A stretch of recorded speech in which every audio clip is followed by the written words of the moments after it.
गंभीराया पयसि सरिता गंभीराया पयसि सरिता चेतसि व प्रसन्ने छायात्मापि प्रकृत शुभगो छायात्मापि प्रकृत शुभगो लप्स्यते ते प्रवेशम् तस्मादस्या कौमुदविशदान् तस्मादस्या कौमुदविशदान् अर्षित्वं न धैर्यान् मोघीकर्तुं चटुलसफरो मोघीकर्तुं चटुलसफरो दर्तना प्रेक्षितानि। अब इस श्लोक में यक्ष मेघ को कह रहा है कि जब तुम वहां जाओगे उज्जैनी से थोड़ा सा आगे बढ़ोगे तो तुमको गंभीरा नदी मिलेगी और गंभीरा नदी के साथ क्या करना है, इसमें मेघ को निर्देश देते हुए यक्ष बता रहा है कि तुमको करना क्या है, क्या करना चाहिए। इसके पूर्व श्लोक में हम लोगों ने देखा कि बताया कि कैसे सूर्य के किरण अगर धरती पर आएंगे, अपने जो योषिताम हैं, जो नायिकाएं हैं, नलिनियां जो कमलनियां जो थी, उनके कमल मुख से आंसू को पोंछने के लिए तो वह किरणें रुक न जाए, इसलिए भगवान सूर्य के प्रकाश को तुम छोड़ देना और वहां से जैसे ही वो दिखाई दे तो तुम अपने आगे के मार्ग को तय करना शुरू कर देना। मतलब वहां पर उनका हाथ जो किरण रूपी हाथ है वह रुकने न पाए, वह आए अपने नायिकाओं से मिले। अब आगे गुरु थोड़ा सा बढ़ना, और जब आगे बढ़ने के लिए अब इस श्लोक में कह रहा है कि तुमको मिलेगी कौन, तो यहाँ पे गंभीरा नदी है और गंभीरा नदी के बारे में बतलाया जाता है कि यह एक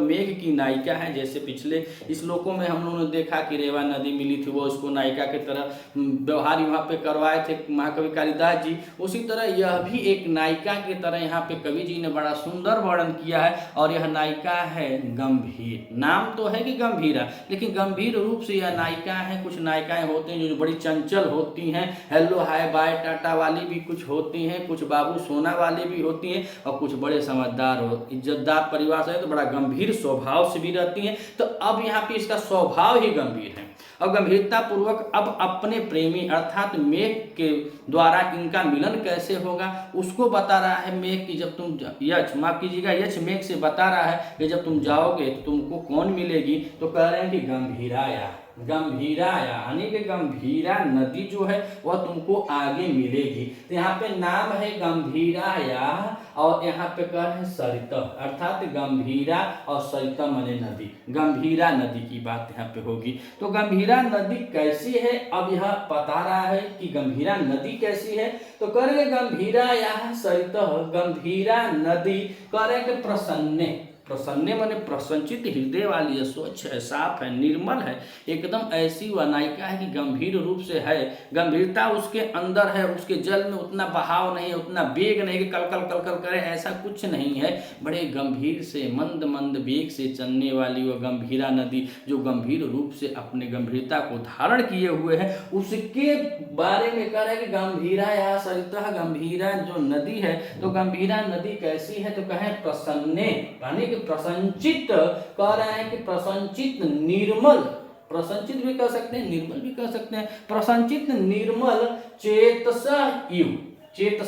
यू पयसी, कह रहे हैं कि पयसी, पयसी में सप्तमी में लगी हुई है, सप्तमी का एक वचन पयसी मानो कि जल, जल है उसका, उस जल के बारे में कह रहे हैं कि गंभीरा है जो गंभीरा नदी है और गंभीरा नदी का जल जो है वह निर्मल चित्त इव मन चित्त मन दिल की तरह है, गंभीरा नदी के दिल की तरह पयसी वह जल वहाँ का है। किसका जल है, तो गंभीरा नदी का। गंभीरा नदी का जल कैसा है, तो चित्त के समान निर्मल है, यानी स्वच्छ और साफ अर्थात चित्त की तरह निर्मल स्वभाव का है या निर्मल उसका हृदय है। और उस हृदय में करना क्या है, तो कह रहा है कि प्रकृत शुभगो, प्रकृत शुभगो यहाँ पे मेघ के लिए आया हुआ है, मेघ को बता रहा है यक्ष कि प्रकृत रूप से ही मनोहर हो, प्रकृत रूप से ही तुम सुंदर हो। अब वो कहाँ कौन सा पार्लर में गया होगा, मेघ कौन सा पार्लर में गया है, ना क्रीम है ना पाउडर है, कुछ नहीं है, जो है वही उसकी प्राकृतिक सुंदरता है। इसलिए कह रहे हैं प्रकृत सुभगो, अर्थात प्रकृत रूप से ही सुंदर लगने वाले या सुंदर या मनोहर ते माने आपकी या तुम्हारी छाया आत्मा अपि। अब देखिए यहाँ पे गंभीरा का जल जो है वो बहुत निर्मल है, और निर्मल जल के तहत आप भी अगर जाएंगे कहीं, कोई सरोवर हो, पोखरा हो, ताल हो, तो जब पानी उसका साफ होता है, उसमें किसी का भी अर्थात व्यक्ति का भी, जीव जंतु कोई भी उसके किनारे जाता है तो उसका प्रतिबिंब जो होता है वह दिखाई देता है, वह झलकता है जल में। और जब मटमैला पानी होगा, जैसे इसमें बाढ़ आई हुई है, ऐसे पानी में नहीं होता है, क्योंकि यह सावन भादों का जब बाढ़ युक्त जो पानी होता है मटमैला होता है, गंधहीन होता है, और वेग इसमें ज्यादा होता है, इसमें वह परछाई नहीं आएगी। लेकिन गंभीरा के स्वभाव को देखते हुए कवि जी लिखे कि उसका जल जो है एकदम निर्मल चित्त की तरह है, अर्थात उसका मन है, जो उसका दिल है वह उसका जल ही है, जिसे जल साफ है, ऐसे ही वह गंभीरा रूपी, वह गंभीरा नायिका का भी चित्त मन एकदम जल की तरह स्वच्छ है। और प्रकृत सुभग, अर्थात प्रकृत से ही, मतलब जो प्रकृत है उस प्रकृत से ही, यानी स्वभाव से ही सुंदर, छाया आत्मापि, अर्थात जो आपकी ते छाया आत्मापि, यानी कि तुम्हारी जो छाया रूपी जो शरीर है। अब नदी नीचे बह रही है, मेघ ऊपर है, और ऊपर जब मेघ जाएगा और नीचे नदी के पानी में उसका प्रतिबिंब झलकेगा, और नदी का पानी कैसा है, तो गंभीरा जितनी गंभीर है और निर्मल है, ठीक ऐसे ही उसका जल है, एकदम चित्त के समान है, एकदम स्वच्छ साफ जल में जब यह मेघ जाएगा, इसको कह रहे हैं प्रकृति होगा, जो प्रकृति से ही सुंदर है, तो वह मेघ जब जाएगा उसके ऊपर तो छाया आदमी, उसकी छाया, उसका प्रतिबिंब, उसका छाया रूपी शरीर, कह रहे हैं कि परवेशम लप्यसते, अर्थात परवेश को पाएगा।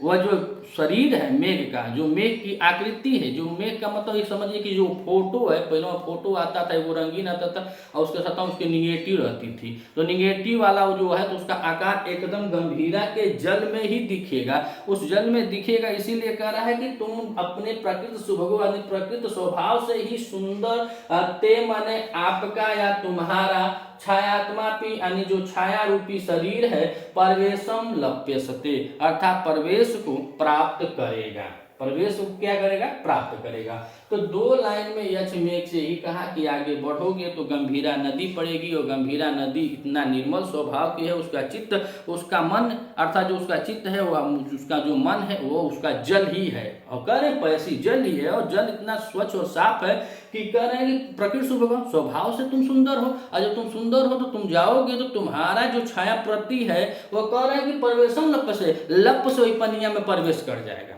लप से प्रवेश कर जाएगा, अर्थात कि वहां से तुम ऊपर जैसे जाओगे तुम्हारी छायाकृति जो है वह जल में दिखाई देने लगेगी। यह दो लाइनों में यक्ष मेघ को बतलाया है। अब आइए तीसरी और चौथी लाइन में देखिए यक्ष क्या कह रहा है मेघ से कि तस्मादस्या कुमुद विसदा अर्हसि त्वं न धैर्या मोगी कर्तुं चाटुल सफरो, मोघी कर्तुं चाटुल सफरो, ऊर्ध्वतन प्रेक्षितानि। तो अब यक्ष मेघ से कह रहा है कि अस्मात्, यहाँ पे जो दिया है कि तस्मात्, अर्थात इस कारण से, ऊपर हो फिर तस्मात् इस कारण से, त्वम माने तुम्हारा, अस्या माने उस गंभीरा नदी, अस्या से किसका बोध हो रहा है, तो गंभीरा नदी का बोध हो रहा है, कि गंभीरा नदी के लिए कह रहा है कि इस कारण से तुम्हारा, अस्या माने उस गंभीरा नदी के, कह रहे कि इस कारण से गंभीरा नदी में कुमुद विषदान, कुमुद विषदान, कुमुद विषदान मतलब होता है स्वच्छ एकदम खिला हुआ पुष्प, जो कुमुद का पुष्प होता है उसको ही बता रहे हैं कि कुमुद की तरह उज्जवल, अर्थात बहुत साफ होता है, जिसको व्हाइट लिली भी बोला जाता है, तो वह कुमुदनी का पुष्प होता है और वह एकदम साफ और स्वच्छ साफ होता है। तो कह रहे हैं कि कुमुद विषदान, कुमुद विषदान अर्थात कुमुद की तरह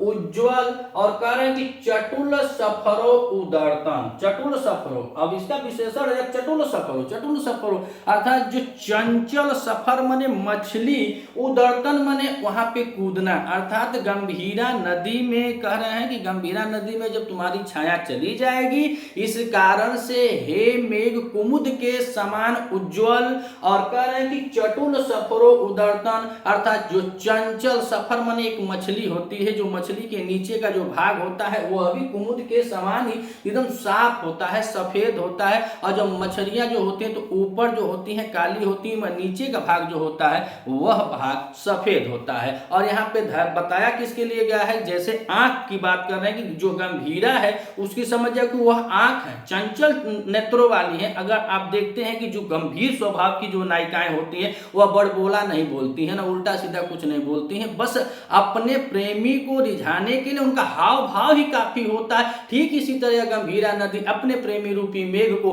हाव भाव से उनको दिखा रही है। तो कवि जी लिख रहे हैं कि कुमुद विषदानी अर्थात उज्ज्वल है, कुमुद के पुष्प के समान उज्ज्वल, और चटुल माने चंचल, सफर माने मछली, उदरतन आनी की मछलियों के कूदने से, उदरतन माने वो नीचे ऊपर होती हैं। आप लोग देखे होंगे कहीं भी कि नदी या वैसे तालाब वाला में जब मछलियां आती हैं तो पूरा ऊपर मुंह करके कूदती हैं, फिर नीचे आती हैं, यानी ऊपर करेंगे फिर कलैया करके घूम के नीचे, फिर ऊपर फिर नीचे। तो वही चीज को बता रहा है कि कुमुद विषदम अर्थात कुमुद के समान उज्ज्वल है, और चटुल चंचल है, सफर माने मछली, और उदरतन मतलब वो मछलियों के कूदने से,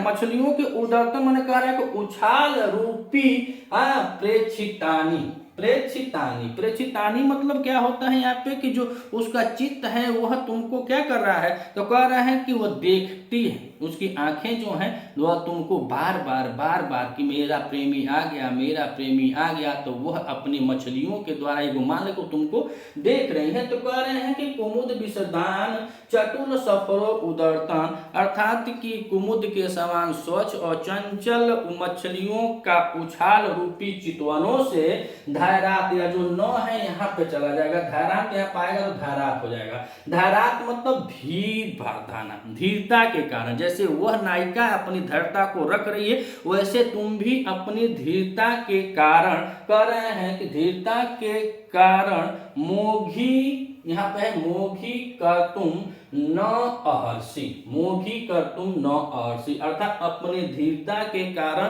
तुम भी क्या करना, तो कह रहे हैं कि कारण उसको निष्फल करने के योग्य नहीं है। जितना वह स्नेह है, जितना वह प्यार से, बड़े गंभीर स्वभाव से, मान सम्मान रख के तुम्हारा इंतजार करते करते तुम्हारे प्रेम में अभी भी गंभीरता दिखा रही है, तो तुम उसको मोघी कर तुम न अहर्षि अर्थात तुम उसको निष्फल करने जो उसका स्नेह प्रेम नहीं है उसको तुम निष्फल नहीं कर सकते हो। इतना यह यक्ष मेघ को बतलाता है। आइए हम देखते हैं कुछ शब्दार्थों के बारे में और कुछ जो इसमें मुख्य मुख्य टिप्पणियां हैं व्याकरण रूप से, उस पर हम लोग चर्चा करते हैं। तो कह रहा है कि गंभीराया पायासी सरिता चेतसी व प्रसन्ने छायात्मा प्रकृत सुभगो लप्यसते ते प्रवेशम। तो कह रहे हैं कि पयसी जो गंभीरा रूपी जो नायिका है, जो गंभीरा, यहाँ पे कहे कि सरित, गंभीरा नदी की बात कर रहे हैं कि गंभीरा जो नदी है उसके बारे में कह रहे हैं कि गंभीरा नदी का प्रसन्न जो निर्मल है, प्रसन्नचित चित्त इव मन के समान पायसी उसका जल है, एकदम प्रसन्नचित निर्मल चित्त के समान पायसी का है जल है। और पायसी में देखा जाए तो सप्तमी एक वचन लगा हुआ है, कौन सा है, सप्तमी एक वचन की लगा हुआ है कि पायसी अर्थात में, और जो उसका चित्त है, चित्त इव चेत से इव प्रसन्न अर्थात उसका निर्मल स्वभाव है, किसका, गंभीरा सरितम, गंभीरा नाम है, गंभीरा या षष्ठी एक वचन है, सरिता मतलब नदी है, तो गंभीरा या सरित, गंभीरा सरित माने नदी का, चेत प्रसन्न माने निर्मल, और प्रसन्न को अगर हम देखें तो प्रसन्न में यहाँ पे प्र उपसर्ग है, प्रसन्न में कौन सा है, तो प्र उपसर्ग है, और प्र उपसर्ग के साथ इसमें सद धातु है और सद धातु के साथ इसमें कत प्रत्यय किया गया है, तो शब्द बना है प्रसन्ने। और प्रसन्ने का अर्थ होता है यहाँ पे निर्मल है, निर्मल। और चेतसीव यानी कि निर्मल चित्त वाली है, निर्मल स्वभाव की है। और निर्मल स्वभाव वाली पैसी माने जल, उसका जल जो है वह निर्मल है। उसके बाद कह रहे हैं कि छाया आत्मा अपि प्रकृत सुभगो। प्रकृत सुभगो किसका संबोधन है, तो यह मेघ को कह रहा है यक्ष कि हे मित्र, तुम प्रकृत रूप से ही, स्वाभाविक रूप से ही तुम्हारा सुंदर शरीर है। और तुम्हारा सुंदर शरीर जो है कह रहे हैं कि ते, और यहाँ पे ते देखा जाए तो यहाँ पे युष्मत शब्द षष्ठी एक वचन की क्रिया लगे ते, तो षष्ठी एक वचन में लगा हुआ है, तो कह रहे हैं कि ते अर्थात तुम्हारा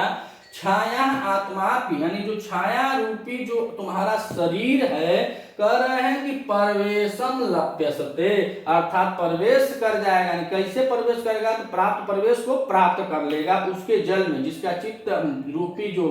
जल है अर्थात गंभीरा का जो निर्मल जल है उसमें तुम्हारा शरीर प्रवेश कर लेगा। और प्रवेश में देखें, प्रवेशम में तो प्र उपसर्ग है और प्र उपसर्ग पूर्वक इसमें विष धातु है। कौन सी धातु है, विष धातु है। और विष धातु के साथ घय प्रत्यय किया गया है, शब्द बना है प्रवेशम। और उसके बाद क्या है लप्यसते, तो लप्यसते में इसमें धातु है, लब धातु है। लब माने प्राप्त करना होता है, तो लब धातु है। और लब धातु का यहाँ पे देखा जाए तो लिट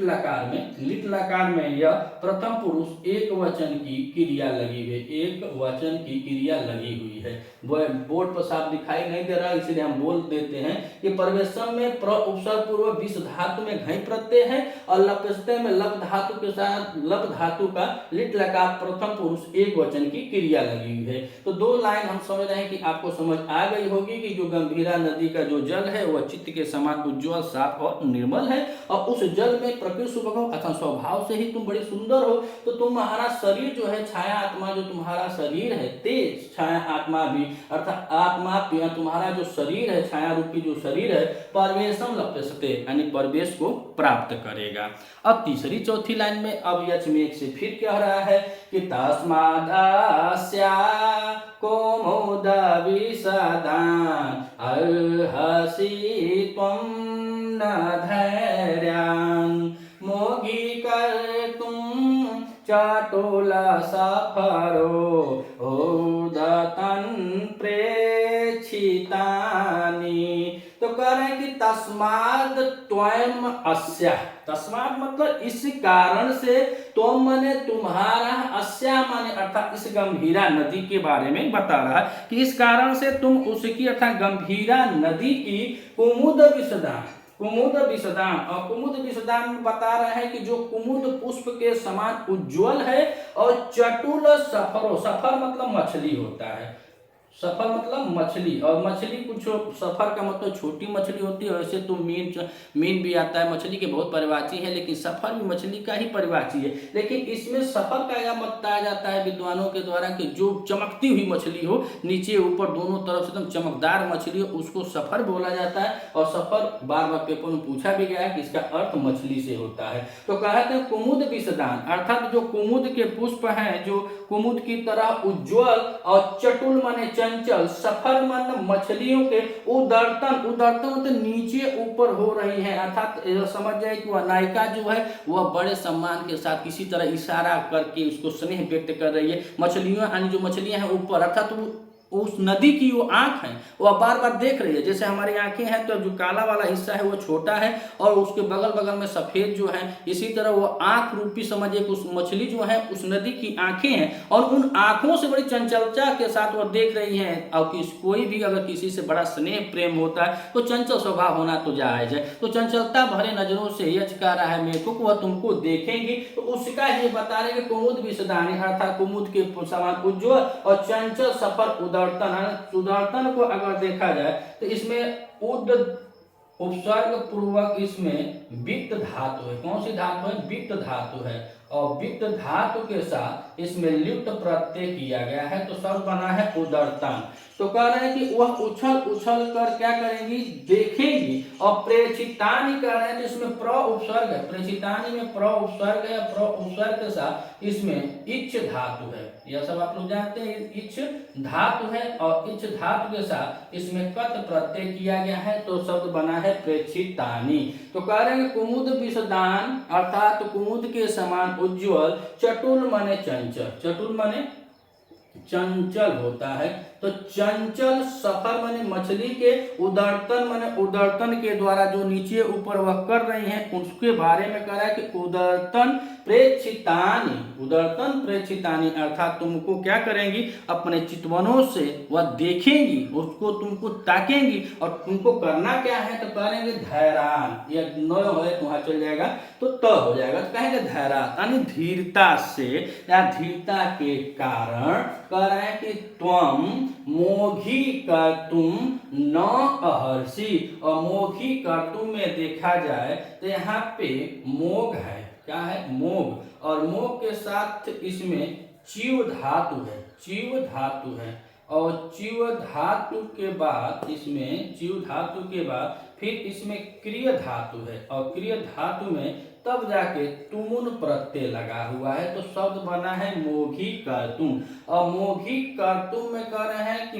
मोघ के साथ चीव धातु है, फिर क्रिय धातु है, तब जाके तुमुन प्रत्यय जोड़ करके मोघी कर्तुम शब्द बना है। और यहाँ पे कह रहे हैं कि चटुल सफरो उदरतन अर्थात जो चटुल है, चंचल है, ऐसे आंखों से प्रेक्षितानि, तो धैर्यधीरता के कारण धीरता कारण त्वम न मोघी कर्तुम अर्थात तुमको क्या करना है, या जो कारण बनना है उसका धीरता के कारण तुम उसको निष्फल, जो होता है कि निष्फल करने की योग्यता नहीं रखोगे। जैसे कह रहे हैं कि त्वम न मोघी कर्तुम अहर्षि अर्थात तुम उसको निष्फल करने की क्षमता को नहीं रख पाओगे। और पूरे श्लोक में यह गंभीरा नदी के बारे में ही बता रहा है, और इसके बाद फिर से गंभीरा नदी का वर्णन आएगा अगले श्लोक में। और यहाँ पे देखा जाए तो जो कुमुद विषदानी है उसमें बता रहे हैं कि उपमति का एक वचन इसमें भी लगा, उपमत में कुमुद विषदानी, कुमुद विषदानी का अगर देखा जाए तो यहाँ पे लगा है कि कुमुदानी इव विषदानी, उपमित का एक वचन लगा हुआ है। और उसके बाद कहें छाया आत्मा, छाया च असो, छाया च असो आत्मा अर्थात इसमें कर्मधारय समास हो जाता है। कौन सा समास है, कर्मधारय समास होता है। तो यह छोटी छोटी यह जो बातें हैं जैसे ही प्रश्न पेपरों में पूछे जा रहे हैं, तो हम जब मूल पुस्तक का वाचन करेंगे तो इस चीज को हम लोग देखते रहेंगे, तो आगे चल के बहुत आसान हो जाएगा। जब हम लोग पेपर में बैठेंगे कुछ प्रश्नों को पढ़े रहेंगे तो जानकारी रहनी चाहिए। और यहाँ पे अहर्षि छूटा, तो अहर्षि को अगर हम देखें तो इसमें अह धातु है, कौन सी धातु है, अह धातु है। और यह लट लकार में मध्यम पुरुष एक वचन की क्रिया इसमें लगी हुई, अहर्षि क्रियापद है, तो अहर है और लट लकार मध्यम पुरुष एक वचन की क्रिया लगी हुई है कि तुम उसको क्या करोगे, छोड़ नहीं पाओगे, अर्थात तुमको निष्फल करना जो है वह नहीं कर पाओगे। कितने प्रेम स्नेह के साथ और धैर्यता के साथ तुम्हारा मान सम्मान कर रही है, तो गुरु आपको भी कुछ करना चाहिए। अगर हमें वीडियो अच्छी लगती हो तो वीडियो पर आप कमेंट करके बताइएगा अच्छी लगती हो, वीडियो को लाइक कीजिएगा, और चैनल पे अगर नए हैं तो चैनल को सब्सक्राइब कीजिएगा। मिलते हैं अगले वीडियो में, तब तक के लिए नमः संस्कृत।